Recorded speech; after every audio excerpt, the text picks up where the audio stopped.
You're listening to Alcoholics Alive, where recovered members of Alcoholics Anonymous share their experience on how they live AA as a way of life.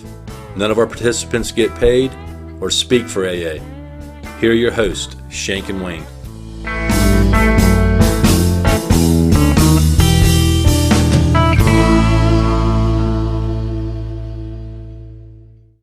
Welcome. Shank, hard to believe this is the last episode of season 6.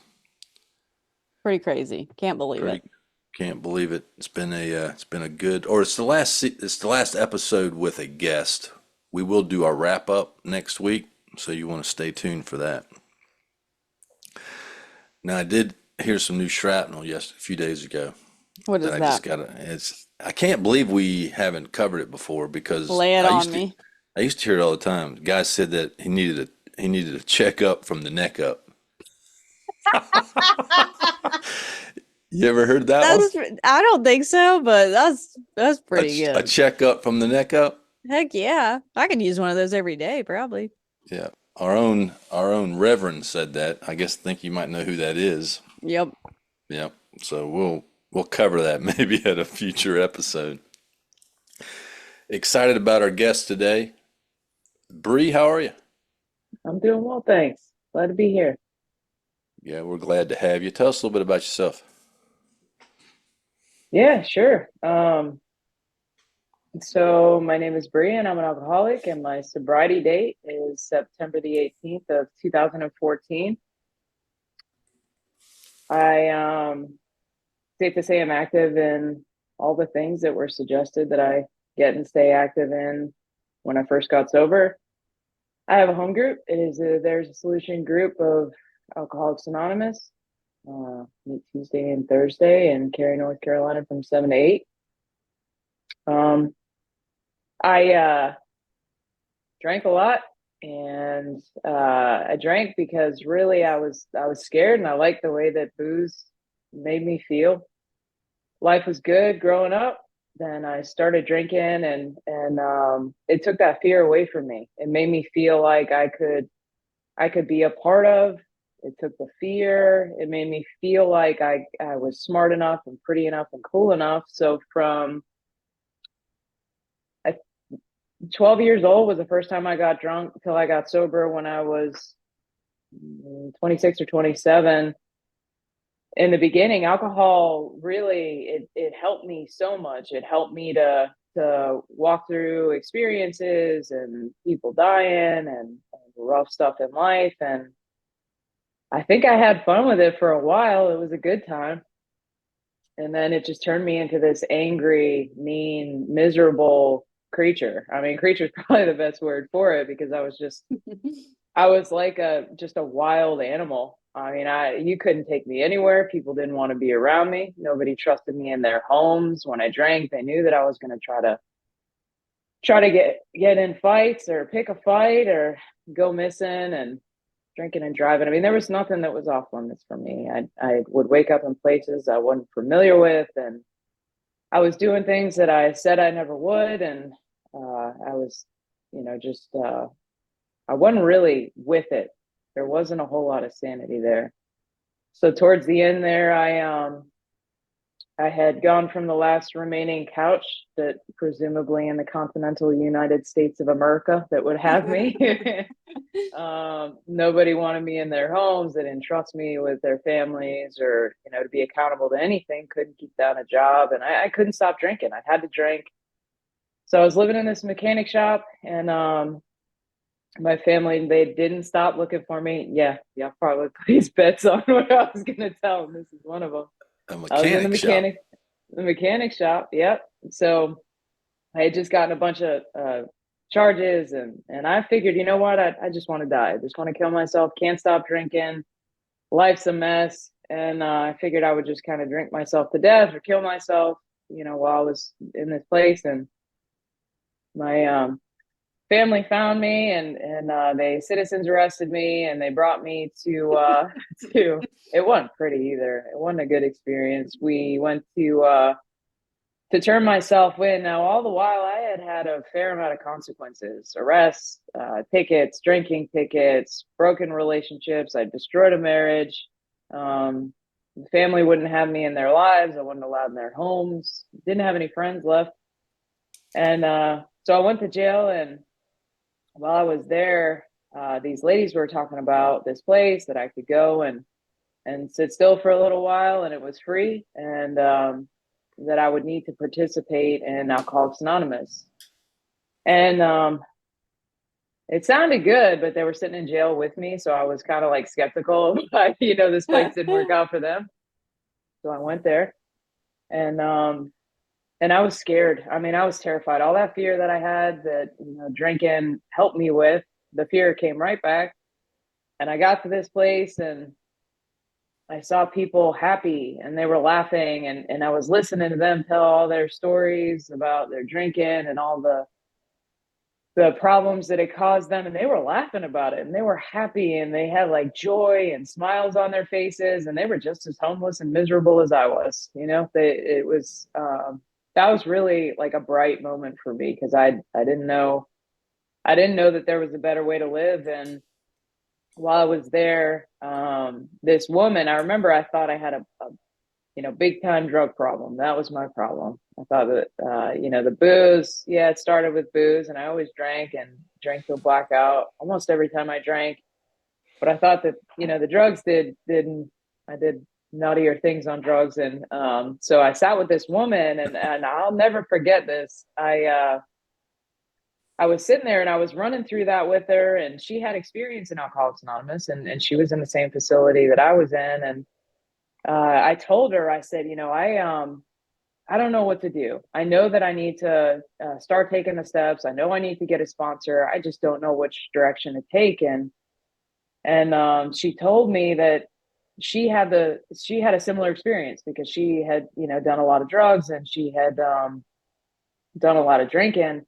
And what helped her was she took the steps in the Fellowship of Alcoholics Anonymous. She got a sponsor, and she said the cool thing is, if you don't identify at the time you take the 12th step, and you feel like you don't identify here in Alcoholics Anonymous, you can always take another direction.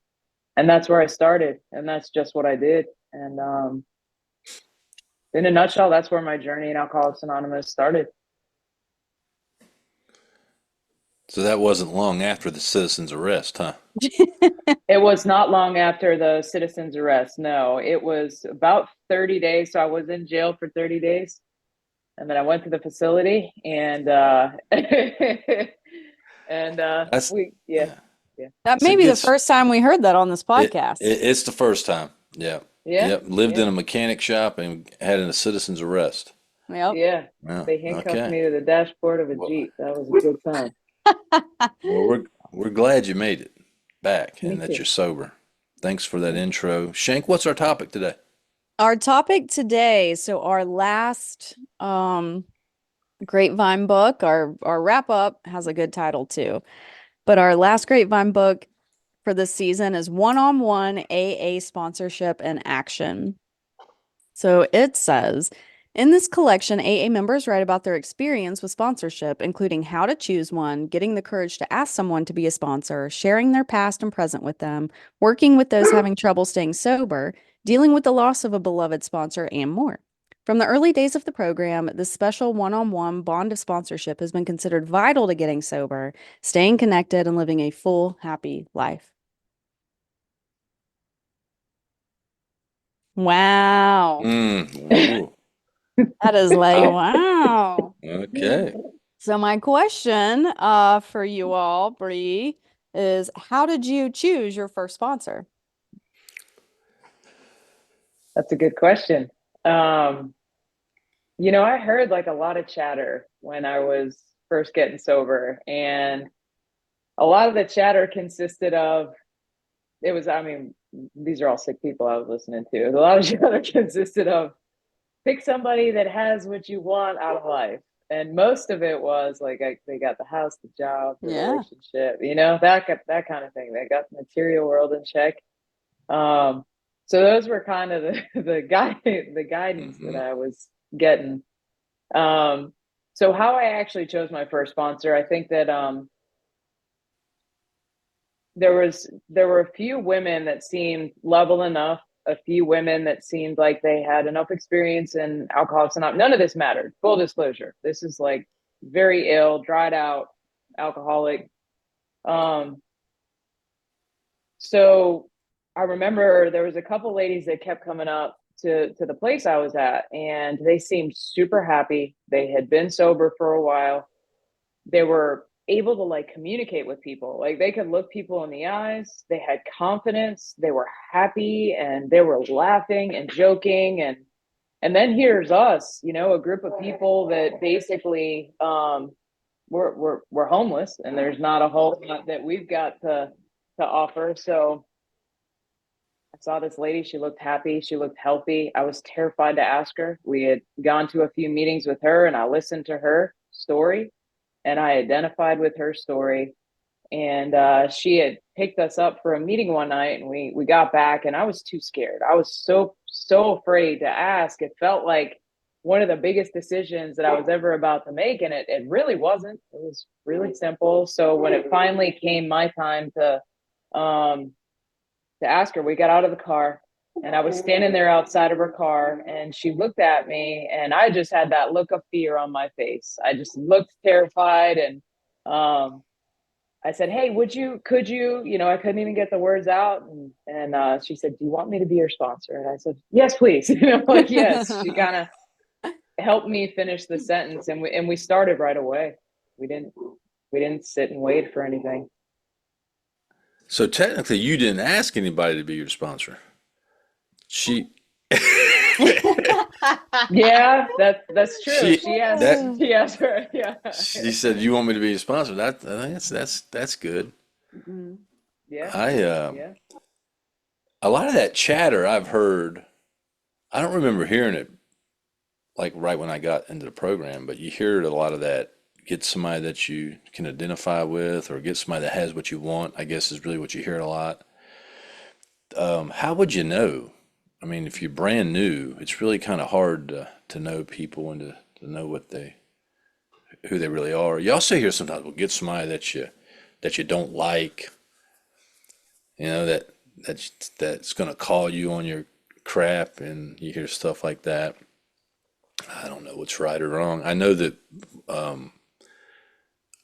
I mean, I was the group I got to when I first got sober. I mean, there was a fair amount of pressure of people asking you, "Hey, you got a sponsor yet? You got a sponsor yet? Maybe think about that person, that person." It wasn't like high pressure, but they were serious about it. I mean, they wanted to make sure that you got connected. And I just remember there was a guy that was nice to me. He talked to me. He took an interest in me. He seemed to be very sober and grateful, and I was scared to death. I felt like I was like back in the fifth or sixth grade asking a girl to go with me. Would you That's go with me? right. And it's like, um, but I asked him if he'd sponsor me, and he said yes. So I mean, I think it. I don't think there's like a checklist that you should use to find your first sponsor or to ask somebody. I mean, typically people waiting around like that, they tend to disappear. The treatment center that I was in when I was introduced to Alcoholics Anonymous is where I picked up those find someone that has what you want kind of stuff, which I kind of disregarded most of what I learned in a 30-day treatment center in lieu of being a member of AA. And I'm not saying that that's right for everyone, but I did know that knowledge was not going to get and keep me sober. I completely understood that fact. So, when I asked someone to be my sponsor, she was an older woman, even at that time. And she had been sober a really long time. And the thing is I went up to her and I just did not have I was dying of alcoholism, like I just did not have these preconceived. I didn't know anything about her, really. I mean, I knew that she had picked me up and taken me to a meeting. And so I went up to her and asked her, like, "Hey, do you think you could sponsor me?" And she was like, "Honey, I would be happy to, but why don't you go ask, that young lady right over there? And she directed me to one of her sponsees, like she was trying to help her sponsee, um, who helped me a lot. I mean, they both did. I was a group project. I say that a lot. There were a lot of women who were writing to me, who were visiting me, who were helping me. So to me, it has never been like, oh, there's just this one relationship that you have that you hold dear and you only tell that person everything. And it's just never been like that for me. Certainly, my sponsor knows what's going on with me. And she's in tune with what's happening in my life. But as far as choosing a sponsor, I asked her, she directed me to someone else, and I was like, okay, that was fine. If I had been looking for someone that I thought had what I wanted, my only understanding of God was a religious God. So I probably would have chosen someone that was sharing the most bizarre things in a meeting. Um, and which probably would have been fine too. I mean, I Yeah, think it's maybe. important to have a sponsor, but like, I don't know. I don't think I need to have like the number one perfect sponsor. That's just never been my bag, I guess. Yeah, what's important is to ask somebody to help you. Yeah, I mean, if we were sitting around waiting for the right person, we'd all still be looking probably. that's right. Yeah. Yeah. What's your next question, Shane? My next question is, should you only have one sponsor throughout your sobriety? What do you think, Brie? Yeah, that's a good question, Susie, and I'm glad you asked it. So the short answer, I mean, I'm glad you shared what you shared because ultimately, like, it's been my experience that a sponsor is necessary. It's important. I need to stay current, with somebody and accountable, I guess you can call it. That part, and that's what the fellowship was here for. I mean, what was fortunate for me is my experience was a lot like yours. I had a sponsor, but I also had other people in my life that knew what was happening in my life. So I guess I too was a group project, and it helped me a lot to have those relationships with people.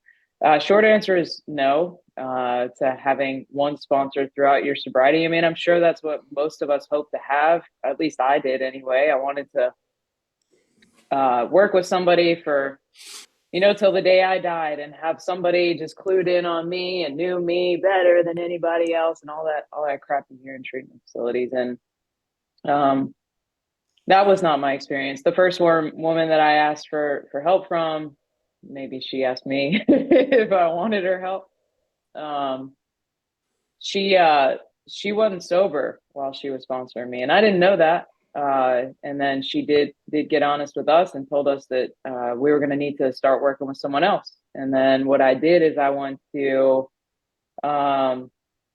I went to the next woman that was around, and over time I worked with that second sponsor for a while, and I wanted to keep growing, so I asked somebody else to help me and work with me. So for me, no, you don't have to have one sponsor throughout your sobriety. It doesn't matter. The sponsor isn't getting me sober. I didn't get sober through a sponsor. These people, when I first got sober, they were like these giants, like they were these massive beings that were like super spiritual, something that I could never attain, and really looked up to them a lot.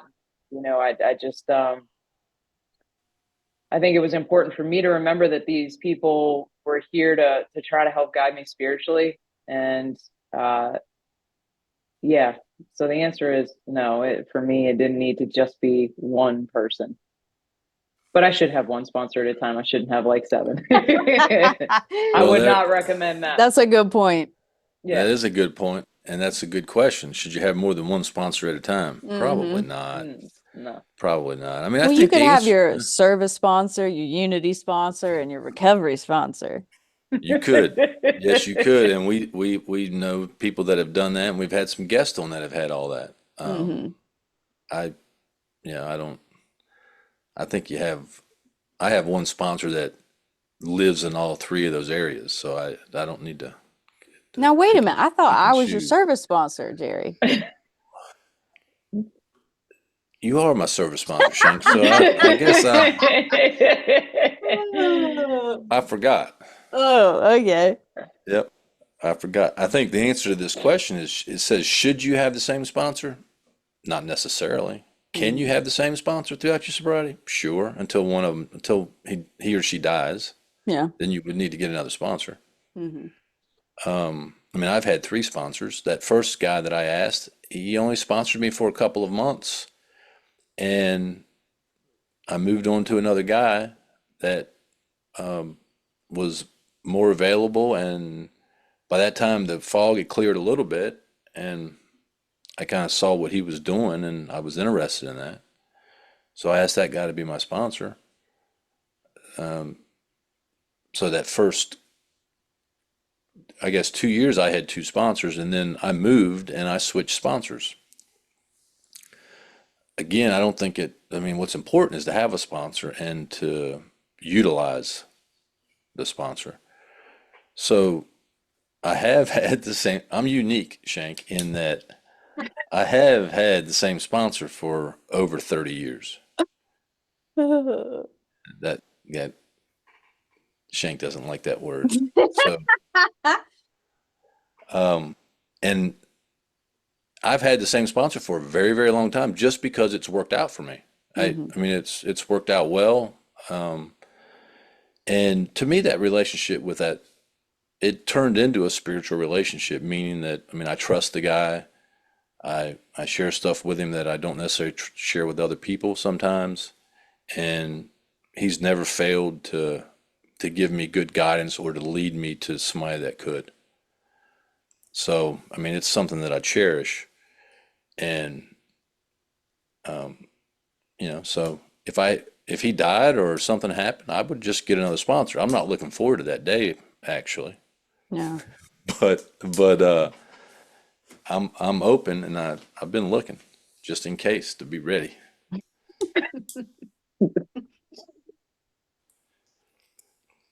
So the answer is no. You should.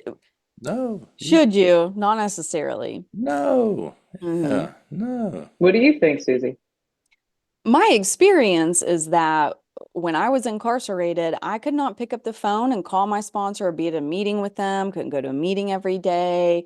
I couldn't do 90 and 90. Like I felt so othered and different already, I think. And I had a lot of guilt and shame, and remorse about what I had done to get in the position where I was. So I am just glad that there were women who encouraged me, reminded me to read the book, reminded me that I was able to work all 12 steps. And, my sponsor at that time wrote to me frequently.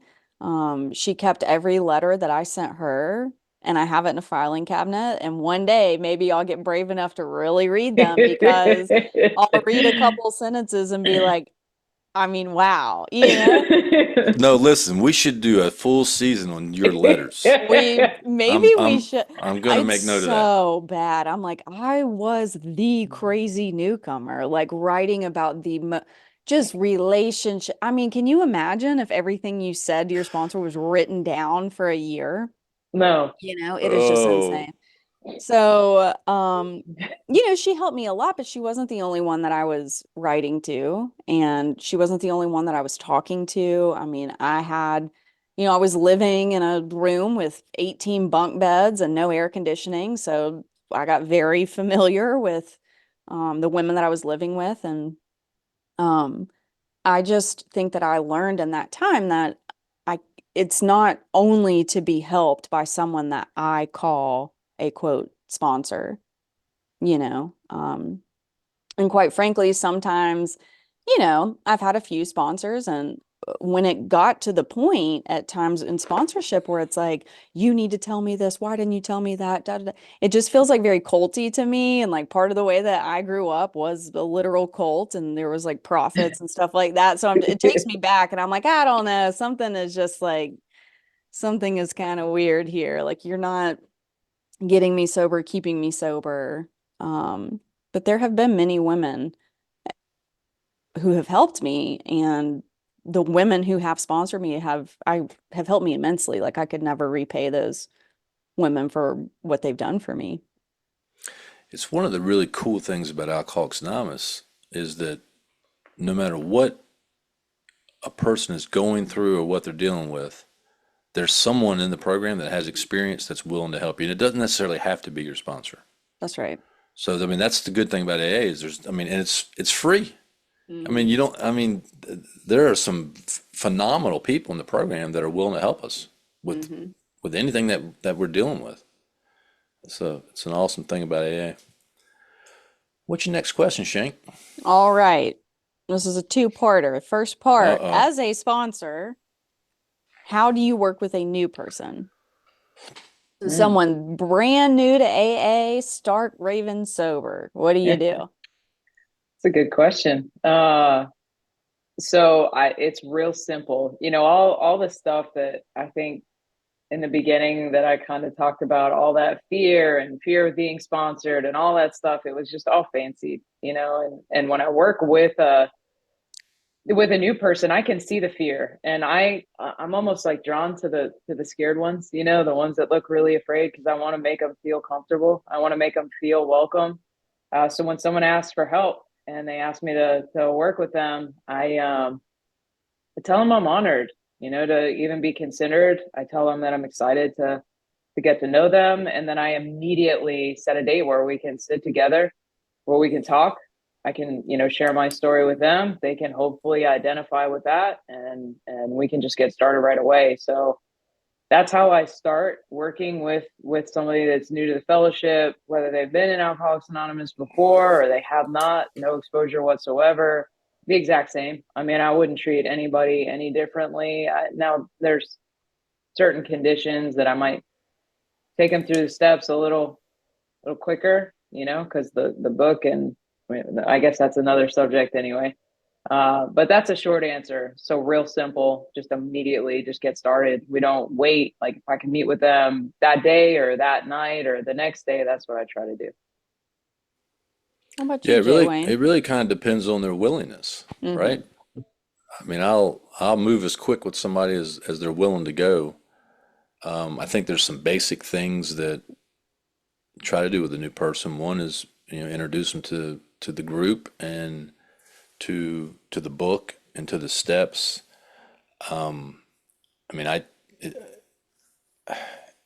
it depends on the person, but typically I try to get them to that fourth step quickly, and sometimes that's done actually in one meeting, maybe two, and get them to write that inventory relatively quick and try to get them away from analyzing and worrying about what their concept of a higher power is and some of that stuff that you hear. We get better by taking actions.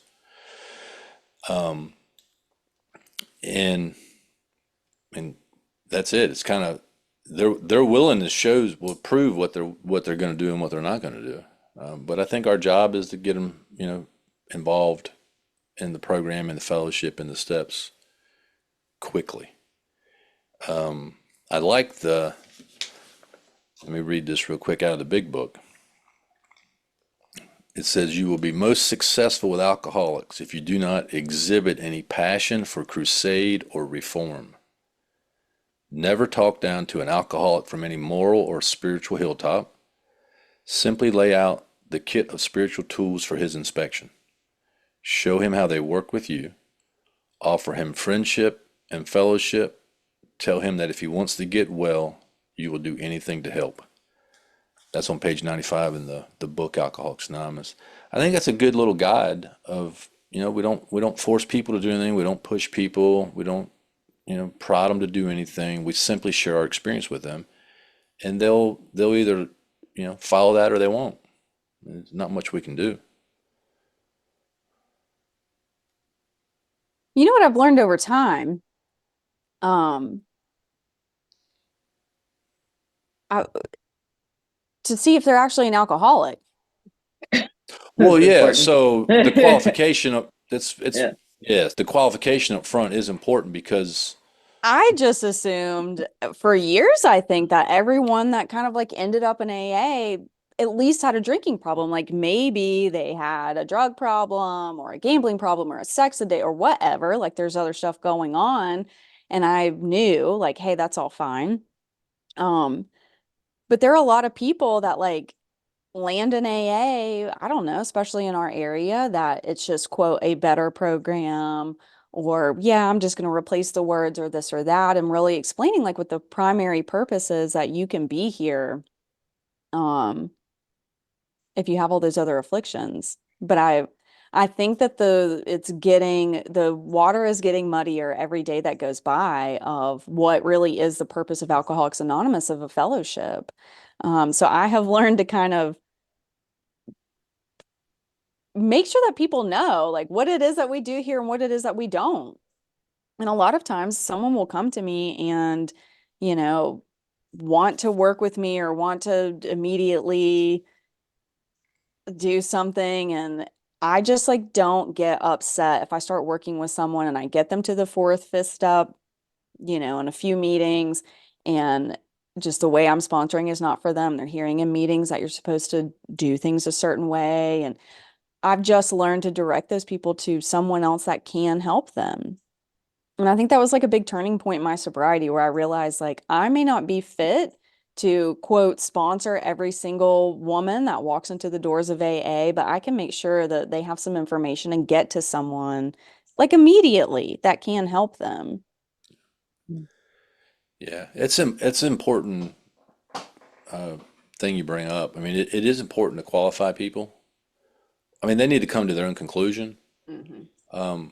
But I have helped a lot of people find NA and DAA and CA and other stuff because they're by their own admission. Once they, you introduce them to the doctor's opinion and more about alcoholism and our first step, they're not alcoholic, Mhm.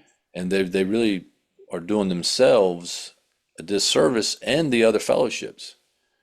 And I mean, I don't know. I mean, it's real popular now in AA. We're a little fortunate where we live. It hadn't gotten as bad as some other areas, but it's all one, one big tent. We're all the same. It's all the same. Just come on in and change the words, and that doesn't help anybody.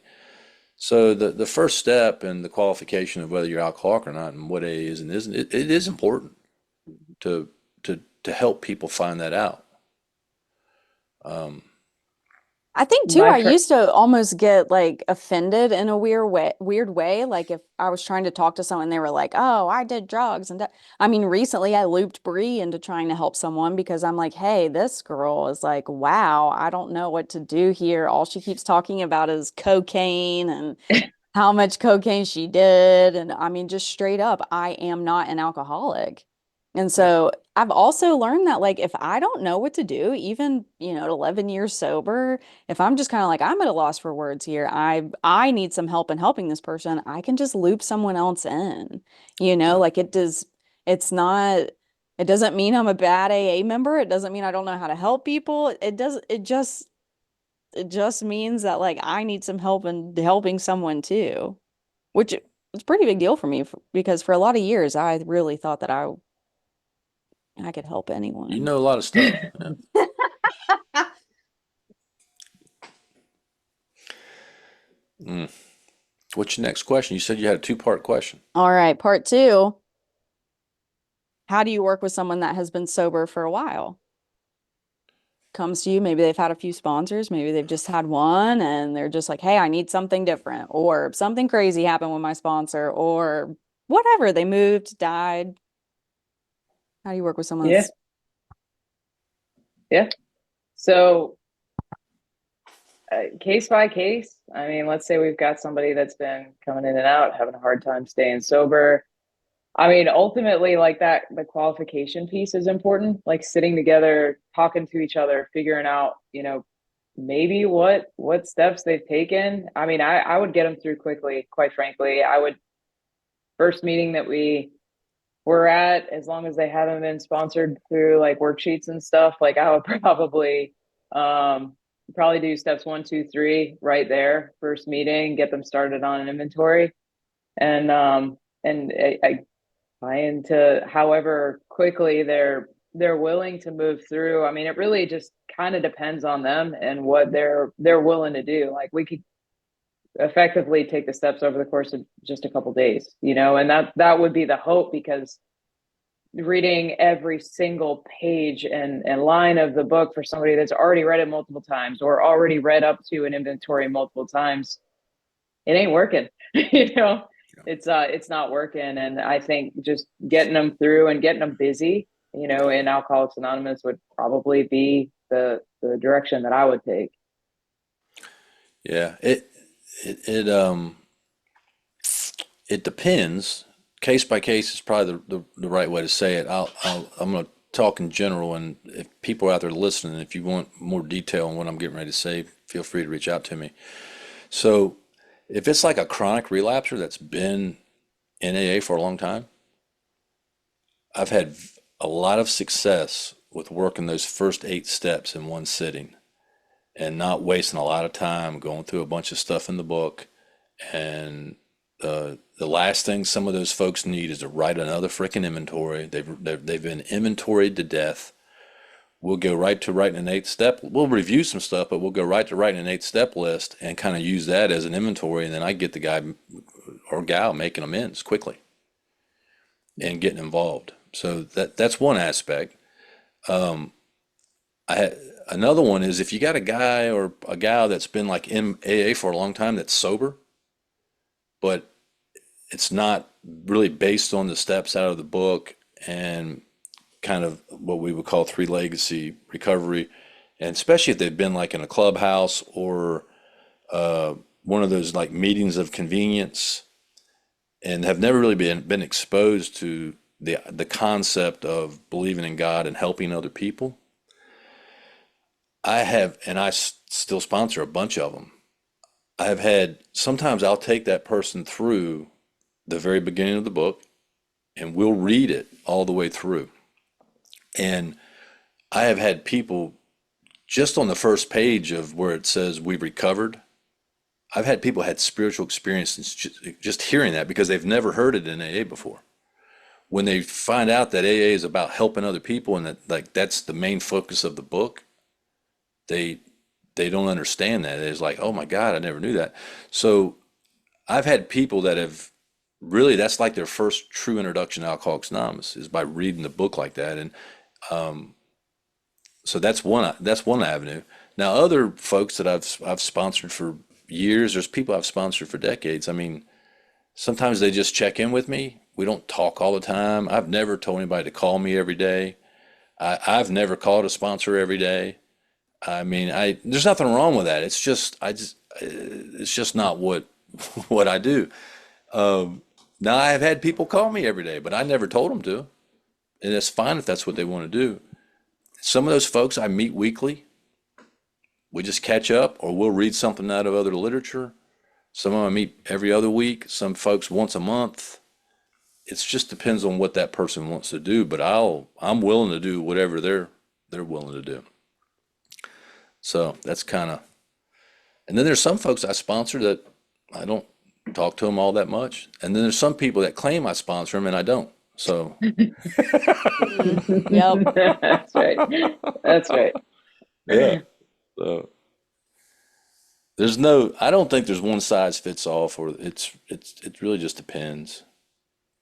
I don't either, and it's been interesting in the last several years as I've tried to simplify AA, like back to how I got sober and not be so, I don't know, a certain way. I mean, I was sponsoring every single person the exact way. And we start reading in the book together. I will read it to you. We meet every week for an hour, da, da, da. You know, Nothing and wrong I with think that. there's nothing wrong with it at all.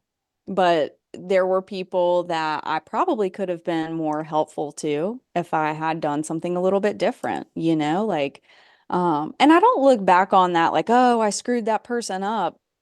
It's not like that at all. I learned a lot through that time. I've learned the first few chapters of the book like really well because sometimes people just couldn't stay sober. And I'm not someone who thinks that that is like a reflection of me. But since I've kind of simplified things, lately there have been several people that have been sober for years that come to me and they're like, hey, I just kind of want something different, who have never read the book. And that has just been an experience for me that I'm like, well, what have you been doing this whole time? Yeah. Or I'll get them to, a fourth step in our first meeting. And it's like, oh, well, I'm not supposed to put all the same stuff on my inventory. Right. And I'm just like, well, did you make amends for it? Like, are you still resentful? So I feel, very grateful that I've had the experiences that I have in sponsorship and with the women who have sponsored me. I know kind of what I don't want to do and what don't want to be as a sponsor due to some of that too. But it's been very interesting to see someone, who's just done the women's way through the 12 steps, like realize that, hey, we have a book. It's called Alcoholics Anonymous, and like everything you need to know is in it. Yeah. And I don't, people have done a lot. I've done a lot. I learned contempt prior to investigation. So listen, I've read through the women's way. I have the worksheets. I did those in treatment. I okay. I'm gonna know what it's about before I talk smack on it.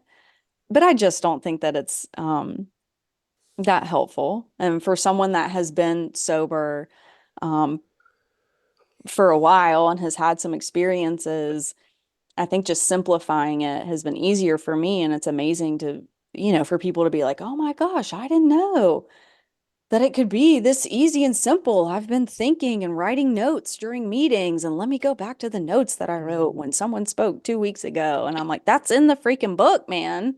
Yep. You don't need to write it down. Mhm. It is good to keep it simple. Yeah. Lots of man-made rules and traditions and myths have developed over time. And some of those like suggestions are valid at Yeah. times and do help people. But man, when people start thinking it's like mandatory and like if you're not doing it this way, you're doing it wrong. That's not right. Well, and Not there's right at a all. guy that I sponsor, and most recently when we met, I just said, "Hey, what's your relationship with God like?" And it, of course, there are 20 questions of, well, I heard in a meeting that we're supposed to be doing this and doing that, blah, Yeah. blah, blah. And I'm just like, dude, what's your relationship with your higher power like? Yeah. And I think being in meetings with people that you're trying to help, I can pick up on cues of like, hey, this guy probably needs some help with his relationship with a higher power. He thinks he's got it through religion Yeah. and maybe he doesn't. Um, so I think that's interesting too, of like someone that thinks things have to be a certain way and kind of challenging that. I mean, that's fun for me, I guess, too, but Yeah, you kind of like that. yeah. You like causing problems or asking questions that create lots of discussion, I should say. That's right. Shake the tree, baby. Shake the tree.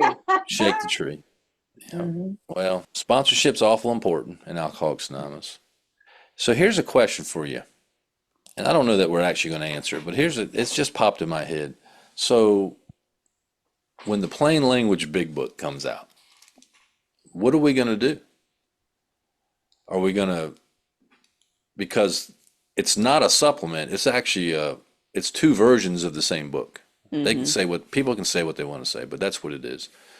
So you're going to use both books. You're going to use the original Alcoholics Anonymous book, or you're going to use the plain language big book, the tool for accessing Alcoholics Anonymous. You thought about that? Hmm. Okay. We probably Have don't have you? time. We probably don't have time for the full discussion. But I Okay. would like to read it once again, going back to contempt prior to investigation, but I do not want to spend my money or my group's money on purchasing it. What I know about it currently is I don't want to throw money toward it, yeah, but I would like to see what it's about. The excerpts that I've seen, don't really seem like they're going to get all the illiterate prisoners sober because they can understand. It's more confusing to me personally. yeah, yeah. I think I'm gonna read it, check it out. But here's the funny thing about it: if you're illiterate, you can't read. Correct. That So part. That part. how is another book gonna help you? Because So that's anyway, just anyway, don't yeah, get me started. but That's just a cop out. And now this is going to help the English as a second language community. Because yeah, there's so that's much pushback from people like me who are yeah, like, guess what? I go into facilities and people in prison are way smarter than half of you with PhDs. So give me a yeah, damn break. yeah. And you go ahead, Brie. So when I came to a sponsor and asked for help, I couldn't read well. And my sponsor taught me how to read. I mean, she would read a page, I'd read a page, and I would mess up words, and she would help me, and we'd read slowly. I mean, I learned how to read in Alcoholics Anonymous. I've messed up words on this podcast. I've mispronounced stuff. Did you? Yes, several times. Yeah. I didn't hear it. Who cares? Right. Yeah. Well, it'll be interesting. I mean, you talk about complicated. I mean, can you imagine sitting down with a sponsee and like having two books and then jumping back and forth? I mean, why would you do that? So anyway, we'll see what happens. My best guess is the people who are really pushing for this don't go into facilities. They don't. And if you're listening and you're from our area, I'm talking about you, I guess, but a lot of these people just don't understand that people need someone to physically show up and help them. It's not, let's sit behind a keyboard and have more pamphlets and have more books, and for the poor little people who can't understand. Like, that's right.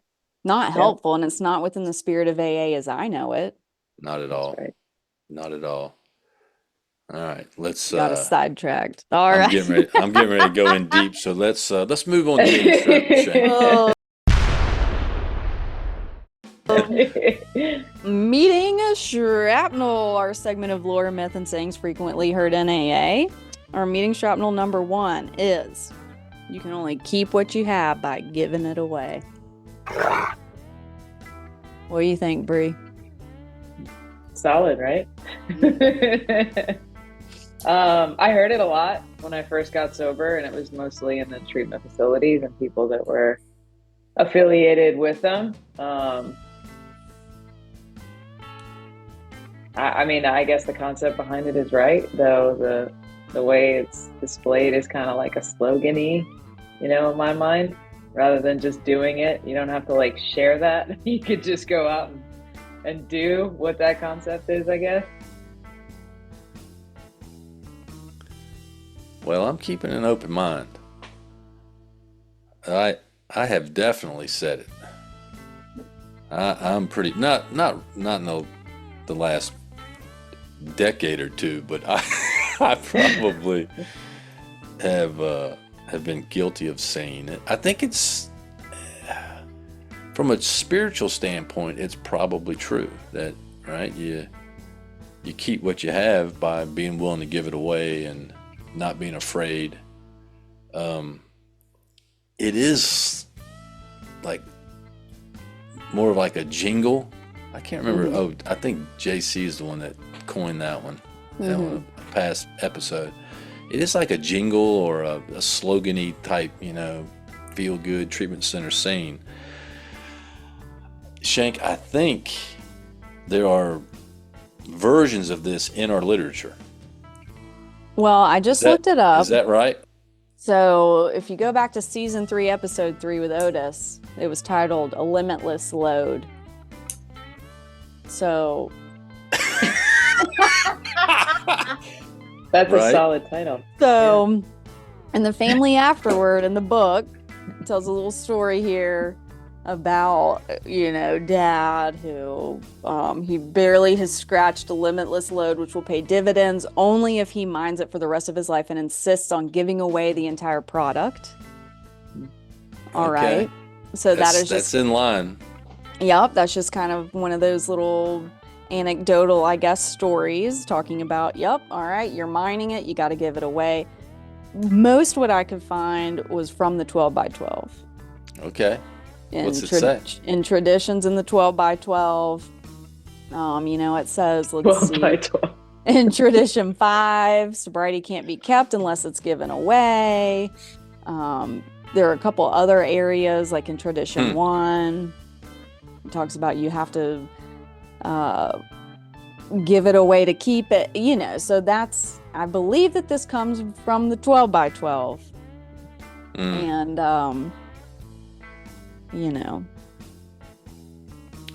well, is it true? Yes, it is, I don't know.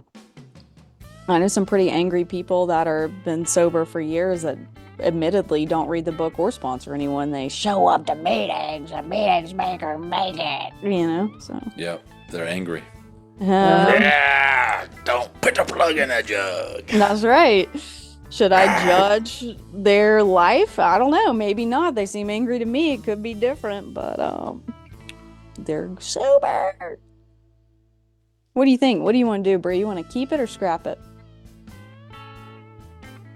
I mean, it's not stepping over dead bodies and, it's not alcoholism doing push-ups in the parking lot. I mean, that one, it's true. Like, you do have to, give back what's been given to us, I guess. And that could be considered scrap. I would say keep it, probably.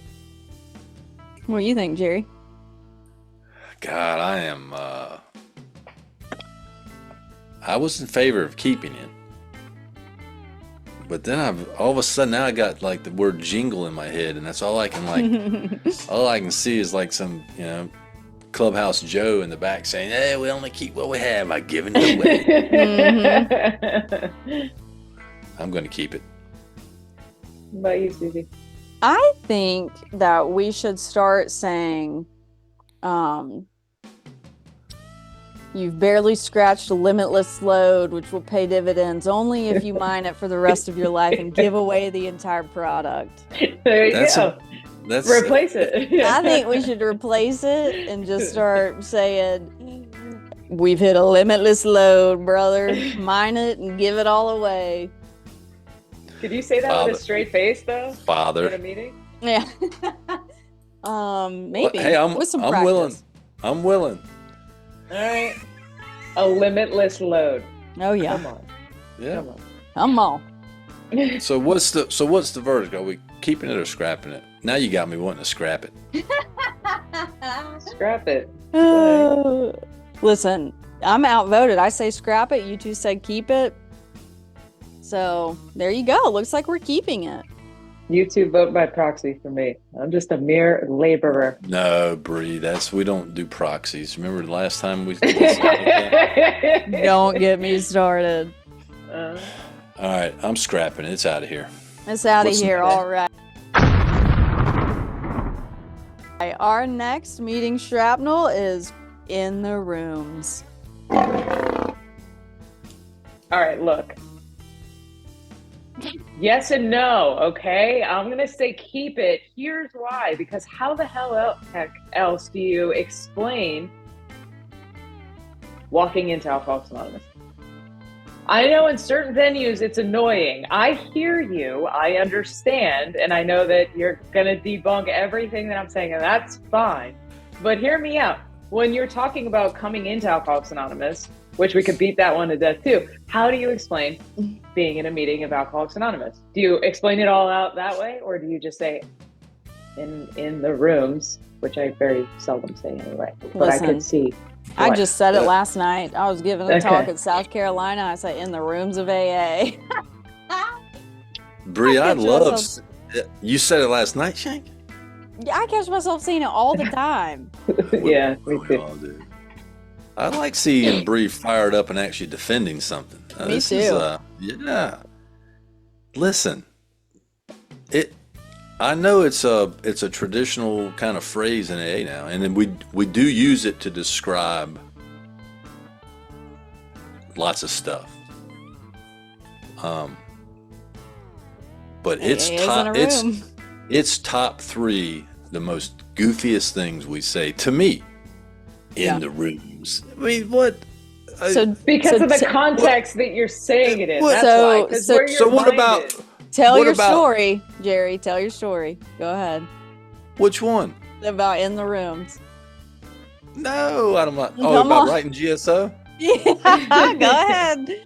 Lay it out. So when that safety card came out, the very first version of the safety card, it used that term, in the rooms, in the safety card.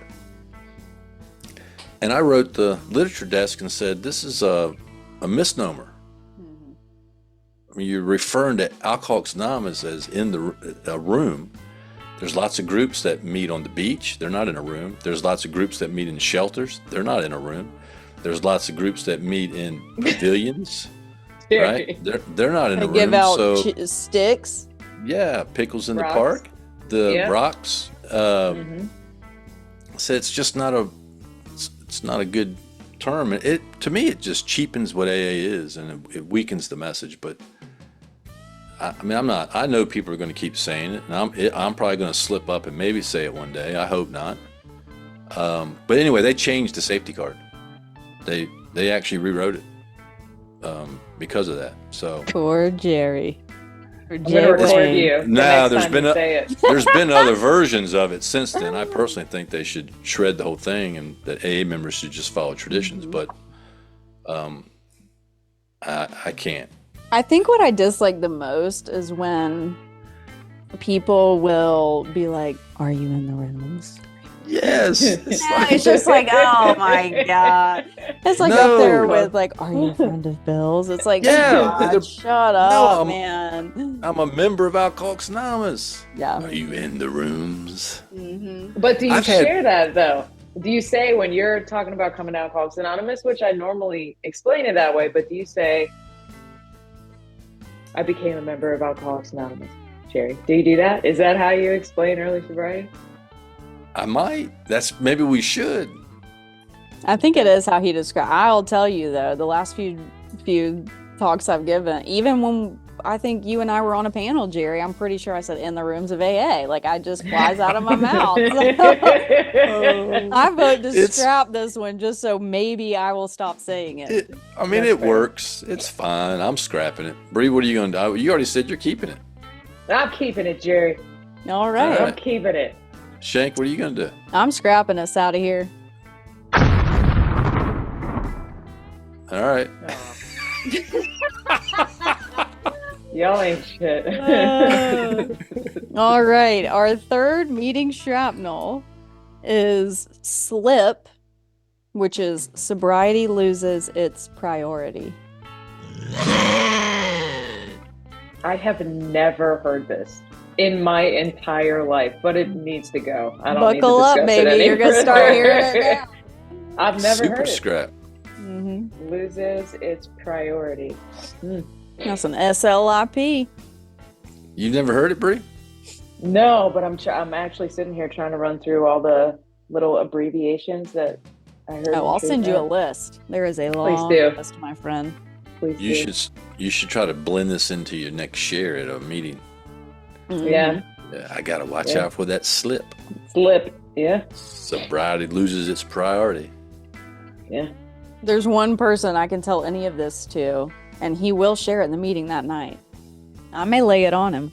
You should lay it on him. Sobriety loses its priority. Now, I won't say it. Never mind.